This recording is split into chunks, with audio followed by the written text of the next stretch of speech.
ವಸತಿ ಶಾಲೆಯಲ್ಲಿ ಕ್ಷುಲ್ಲಕ ಕಾರಣಕ್ಕೆ ವಿದ್ಯಾರ್ಥಿಯ ಮೇಲೆ ಸ್ನೇಹಿತರೆ ಅಲ್ಲೇ ಚುಚ್ಚಿ ಗಾಯಗೊಳಿಸಿ ವಿಕೃತಿ. ಸ್ನೇಹಿತರ ದಿನವೇ ಶಾಲೆಯಲ್ಲಿ ಸ್ನೇಹಿತರೆ ಶಾಲಾ ವಿದ್ಯಾರ್ಥಿಯ ಮೇಲೆ ಮನಸ್ಸೋ ಇಚ್ಛೆ ಹಲ್ಲೆ ಮಾಡಿರುವ ಘಟನೆ ಬೆಳಕಿಗೆ ಬಂದಿದೆ.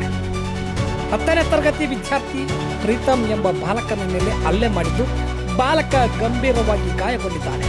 ಚಿತ್ರದುರ್ಗ ಜಿಲ್ಲೆಯ ಚಳ್ಳಕೆರೆ ತಾಲೂಕಿನ ಬಾಲೇನಹಳ್ಳಿ ಇಂದಿರಾ ಗಾಂಧಿ ಮೊರಾರ್ಜಿ ವಸತಿ ಶಾಲೆಯಲ್ಲಿ ಈ ಘಟನೆ ನಡೆದಿದೆ. ಪೆನ್ನಿನಿಂದ ಚುಚ್ಚಿ 19ಕ್ಕೂ ಹೆಚ್ಚು ವಿದ್ಯಾರ್ಥಿಗಳು ಕೃತಿ ಮೆರೆದಿದ್ದಾರೆ.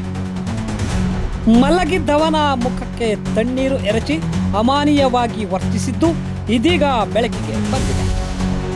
ಬರೋಬ್ಬರಿ 19ಕ್ಕೂ ಹೆಚ್ಚು ವಿದ್ಯಾರ್ಥಿಗಳು ಗಾಯಾಳು ಪ್ರೀತಮ್ ಮೇಲೆ ಹಲ್ಲೆ ನಡೆಸಿದ್ದು ಕಾಲು, ಮುಖ, ಬೆನ್ನು ಸೇರಿ ಹಲವು ಭಾಗಗಳಲ್ಲಿ ಚುಚ್ಚಿದ ಗಾಯಗಳಾಗಿವೆ. ಕಾಲುವೆಹಳ್ಳಿ ಮೂಲದ ಪ್ರೀತಮ್ ಎಂಬ ಗಾಯಾಳು ವಿದ್ಯಾರ್ಥಿ ಚಿತ್ರದುರ್ಗ ಜಿಲ್ಲಾ ಆಸ್ಪತ್ರೆಯಲ್ಲಿ ದಾಖಲಾಗಿದ್ದು ಚಿಕಿತ್ಸೆ ಪಡೆಯುತ್ತಿದ್ದಾರೆ. ಜಿಲ್ಲೆಯ ವಾರ್ಡನ್ಗೆ ವಿಷಯ ಗೊತ್ತಿದ್ರೂ ಮುಚ್ಚಿಟ್ಟಿದ್ದಾರೆ ಎನ್ನುವ ಆರೋಪವು ಕೂಡ ಕೇಳಿ ಬಂದಿದೆ.